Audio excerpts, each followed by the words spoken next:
I don't believe in ghosts. Never have. Even when I was 6 and other children told scary stories around campfires, I merely shrugged. Ghosts are a fabrication for weak minds. Yet here I stand before this house, and something inside me trembles. The old Blackwood Manor has stood at the end of Raven Lane for over a century. Gray, with peeling paint and a partially collapsed roof. Windows boarded up, though some gape like black holes. Empty eye sockets and a skull. Around it sprawls an overgrown garden. Twisted trees with gnarled branches reaching toward the sky like crooked fingers. I'm a photographer who captures abandoned places for my blog. Nothing special, just a hobby I pursue in my free time away from my regular job. And never before have I felt this peculiar sense of wrongness. The air around the house seems thicker somehow, as if reality itself warps at its edges. My research on this place was minimal. Built in 1887, inhabited by the Blackwood family for generations, until the tragedy 20 years ago. 3 deaths in a single night, officially ruled as carbon monoxide poisoning. The surviving relatives locked it up and never returned. The rusty gate creaks as I push it open, the sound unnaturally loud in the still afternoon air. Dry leaves crunch beneath my boots as I approach the front porch. Each step forward feels heavier than the last, as if invisible hands are pressing against my chest, urging me to turn back. I check my camera equipment one last time. The batteries are fresh, memory cards empty. 6 hours of daylight left, more than enough time to explore and capture what I need. I place my hand on the weathered door handle, surprised to find it unlocked. It swings open with little resistance, exposing a sliver of darkness beyond. The smell hits me first, musty and dank, with something else underneath. Something sickly sweet, like rotting fruit. I cover my nose with my sleeve and step inside. The foyer is dimly lit by what little sunlight filters through cracks in the boarded windows. Dust particles dance in these pale beams. To my right stands a grand staircase leading to the second floor, its once elegant banister now broken in places. To my left, what must have been a sitting room. Ahead, a long hallway disappears into darkness. I take my first photographs, the camera flash momentarily illuminating corners that haven't seen light in years. The images on my display screen look odd, darker than they should be, with strange blurs at the edges I can't explain. Technical issues, surely. I adjust my settings and continue. As I move deeper into the house, I notice how the temperature drops with each room I enter. It's May outside, warm and pleasant, but in here it feels like late November. My breath doesn't quite fog, but I find myself zipping up my jacket nonetheless. The sitting room contains furniture draped with yellowed sheets, like ghosts frozen in time. I pull one back to reveal an antique armchair, its upholstery faded but intact. Something about its positioning bothers me. It faces the wall rather than the fireplace or the center of the room, as if someone had turned it deliberately to stare at nothing. I take more photos, moving methodically through the ground floor. The kitchen with its ancient appliances. The dining room with a long table set for 6, plates, silverware, even napkins, all coated in decades of dust. Who sets a table in a house they're abandoning? That's when I hear it. A soft sound from upstairs, like something being dragged slowly across the floor. I freeze, listening intently. Houses settle, I tell myself. Oldwood contracts and expands. Nothing more. But then it comes again. Distinct, deliberate. A slow scraping followed by silence. Hello. My voice sounds small, swallowed by the emptiness around me. No response, of course. I'm alone here. Must be. Logic says I should leave. Every horror movie protagonist who ignores warning signs meets a grisly end. But I've come for photographs, and the second floor likely holds the most interesting architectural features. Besides, it's probably just an animal, a raccoon or maybe a stray cat that found its way in. The staircase protests beneath my weight, each step releasing a groan that seems to echo through the entire house. I count 17 steps to the landing, where a large window would normally brighten space. Now boarded up, it allows only thin lines of light to slice through the gloom. The upstairs hallway stretches in both directions, with doorways leading to what I assume are bedrooms. The master bedroom would likely be at the end, overlooking the back gardens. I decide to start there and work my way back. As I pass the first door on my right, I notice it's slightly ajar. Something compels me to push it open further. A child's room. Small bed frame, faded blue wallpaper with sailing ships. Toys still scattered on the floor, as if the occupant had just stepped out moments ago, rather than decades. A rocking horse in the corner rocks slightly, as if disturbed by my entrance. Except, I'm standing perfectly still in the doorway, and there's no draft. The rocking continues for 3 more gentle motions before stopping. I convince myself it must have been unstable, settling into place after years of imbalance. Still, I back out of the room without taking a single photograph. The next door is firmly closed. I try the handle locked. The third door opens to a bathroom, its porcelain fixtures stained with rust. The mirror above the sink is cracked down the middle, creating a distorted reflection of myself. For just a moment, just a fraction of a second, I could swear the reflection doesn't perfectly match my movements. A delay, perhaps, or a slight deviation.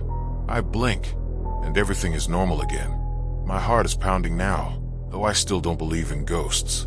My mind is simply playing tricks, influenced by the atmosphere and isolation. I take a deep breath and continue to the master bedroom at the end of the hall. This door opens smoothly, revealing the largest room I've seen yet. A 4-poster bed dominates the space, its once luxurious bedding now moth-eaten and gray. Heavy curtains frame windows that, surprisingly, aren't boarded up. Cloudy glass looks out over what was once a beautiful garden, now a jungle of overgrowth. I begin taking photographs, the flash illuminating the room in bursts. The images on my display continue to show those strange dark spots at the edges. In one photo, there appears to be a figure standing in the corner, but when I look up, there's nothing there. Just a trick of light and shadow, my brain creating patterns where none exist. I move to the dresser, where family photographs still stand in tarnished silver frames. The Blackwood family stares back at me, father, mother, daughter, son. Solemn faces, as was common in older photography. No smiles, just stern expressions looking into the camera. Except for the youngest, a boy of perhaps 7 or 8. His face is blurred, as if he moved during the exposure. Behind me, something crashes to the floor. I spin around, heart leaping into my throat. A small jewelry box has fallen from the nightstand. I approach cautiously, kneeling to examine it. The box is broken open, revealing a single item, a locket on a thin gold chain. Without thinking, I pick it up. The metal feels unnaturally cold against my skin, almost burning with its chill. I try to open the locket, but it seems sealed shut with age. That's when all the warmth leaves the room. The temperature plummets so rapidly I gasp, my breath now clearly visible in the sudden frigid air. The windows rattle in their frames, though there's no wind outside. The door to the hallway slams shut with such force that dust rains down from the ceiling. I drop the locket and lunge for the door, twisting the handle frantically. It won't budge. I pull harder, throwing my shoulder against the wood, but it's as if it's been welded shut. Help! I shout, though I know no one can hear me. The nearest neighbors are half a mile away. This was why I came here, for the isolation, the untouched abandonment. A whisper comes from behind me, so faint I can barely make it out. Stay with us. I whirl around. The room is empty, but something has changed. The photograph on the dresser, the family portrait. All 4 faces are now blurred, distorted beyond recognition. The locket I drop begins to slide across the floor, not toward me but away, toward the closet door, which slowly creaks open to reveal absolute darkness within. My camera beeps, low battery. Impossible. I charged it fully before arriving. The display flickers once, twice, then dies completely. My phone follows suit a moment later, screen going black despite showing 90% battery just minutes ago. The whispers grow louder, more insistent, coming from everywhere and nowhere. You found it. You found us. The darkness from the closet seems to pour out like liquid shadow, spreading across the floor toward my feet. I scramble backward until I hit the door, fumbling blindly for the handle again. This time it turns. I nearly fall into the hallway, slamming the door behind me. My breath comes in ragged gasps as I lean against the wall, try and make sense of what just happened. Faulty electronics, a draft, an overactive imagination fueled by the house's reputation. As I look down the hallway toward the stairs, my escape route, I see a figure standing at the top of the staircase. Small, child-sized, motionless. I blink and it's gone. "Hello," I call out, my voice breaking. "Is someone else here?" The only answer is a soft giggle that seems to come from the room I just fled, then from the locked room across the hall, then from downstairs. The sound bounces around me as if the house itself is laughing. I run down the hallway, taking the stairs two at a time, nearly falling in my haste. The front door is just ahead, sunlight and safety beyond it. 10 steps away. 5. The door slams shut just as I reach it, and all the other doors in the foyer simultaneously slam as well, the sound like a thunderclap inside the house. Picture frames fall from walls. Dust billows from disturbed surfaces. I pull at the front door with all my strength, but like the bedroom, it won't move. It's as if the entire house has sealed itself around me. A soft sob breaks the silence, coming from directly behind me. I turn slowly, dreading what I might see. A woman stands at the base of the staircase. Her dress is old-fashioned, high-necked and flowing to the floor. She might be beautiful if not for the unnatural angle of her head, bent too far to one side. Her eyes meet mine, and I see they're completely white. No iris or pupil visible. "You shouldn't have touched it," she says, her voice somehow both distant and directly in my ear. "Now you're part of it." "Part of what?" I manage to whisper. Her mouth curves into a smile that stretches too wide for her face. The collection. From above comes the sound of footsteps, heavy, deliberate. A man's figure appears at the top of the stairs. Tall, broad-shouldered, with a gash across his throat that has turned his white collar crimson. Behind him, 2 smaller figures emerge from the shadows. Children, a boy and a girl, their faces obscured by darkness except for their eyes, which glow faintly in the gloom. The Blackwood family, not as they were in life, but as they are now, trapped between worlds. "We've been so lonely," the woman says, taking a step toward me. 20 years is such a long time to wait. I back away until I hit the door. "This isn't real," I insist. "You're not real." She laughs, the sound like breaking glass. "We're as real as the fear in your heart, more real than the lies they told about our deaths." She reaches out a pale hand. "Carbon monoxide?" Such a convenient explanation. The man descends the stairs, each footfall echoing unnaturally loud. "My brother always coveted this house, coveted my wife." His voice is wet, gurgling through the wound in his throat. "Poison first, then knives to make sure, while we slept. But part of us remained," the woman continues, "bound to this place, waiting for someone to find the locket to proof." I realize with horror that the locket is now somehow in my pocket, its cold metal burning against my thigh through the fabric. I reach for it with trembling fingers and pull it out. This time it opens easily, revealing a folded scrap of paper instead of the expected photograph. "Read it," the woman urges. "Read what he wrote before he killed us." I unfold the yellowed paper. The handwriting is spidery but legible. "When this is done, the house and everything in it will be mine. Sorry, brother. One family must make way for another. May you never find peace." The air around me grows colder still, and I can see frost forming on the walls, spreading like living crystal across the surfaces. "Now you know," says the woman. "Now you can tell our story. Or, my voice is barely audible. The children speak in unison, their voices unnervingly sweet. Or you can stay with us forever." The frost reaches my feet, crawling up my boots, anchoring me to the floor. The family moves closer, forming a circle around me. "I'll tell your story," I say quickly. "I'll make sure everyone knows the truth." The frost stops its advance, but doesn't recede. "Many have promised," says the man. "All have failed, or fled." "I won't fail," I insist. I'm a reporter as well as a photographer. I have platforms, audiences. I can investigate your brother, find evidence.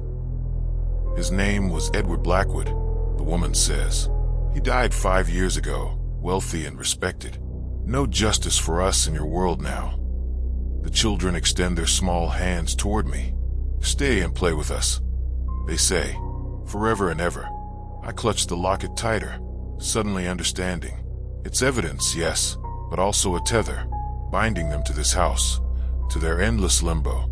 Perhaps. What if I took this? I hold up the locket, took it away from here, had the handwriting analyzed, published the truth even after all this time? Wouldn't that set you free? The four figures exchange glances. A silent communication passes between them. Finally, the woman speaks. We have tried before. The locket always returns. Like us, it is bound here. Let me try, I plead. What do you have to lose? Another long silence. Then the frost begins to recede, melting away from my feet. Until sunset tomorrow, says the man. If you haven't returned by then, we will find you, wherever you are. And if I succeed? The woman's face softens, the unnatural angle of her neck seeming to correct itself.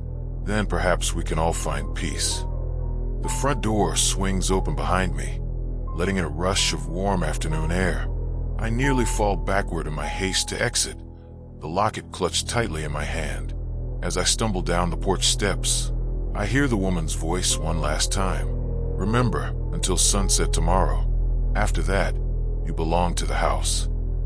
The door closes with a gentle click. I run to my car, fumbling with my keys, expecting at any moment to feel cold hands grabbing me, pulling me back. But nothing stops me as I start the engine and speed away, gravel spraying from beneath my tires. The locket sits heavy on the passenger seat beside me. I don't look at it again until I'm miles away, parked outside a coffee shop with bright lights and the comforting murmur of normal people living normal lives.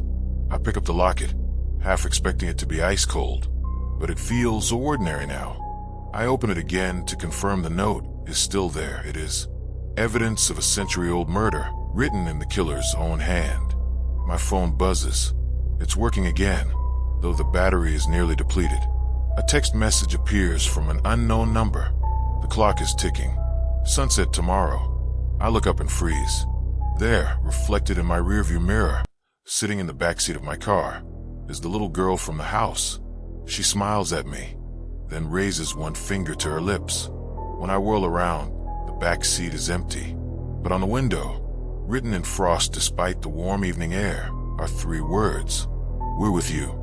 I have until sunset tomorrow to uncover the truth of what happened at Blackwood Manor, to find justice for a family murdered in their sleep, to set 4 restless spirits free, and save myself from becoming the newest addition to their eternal collection. The locket pulses in my hand like a tiny heartbeat, and I know that no matter what happens next, I am no longer the person who walked into that house this morning. That person didn't believe in ghosts. I do now.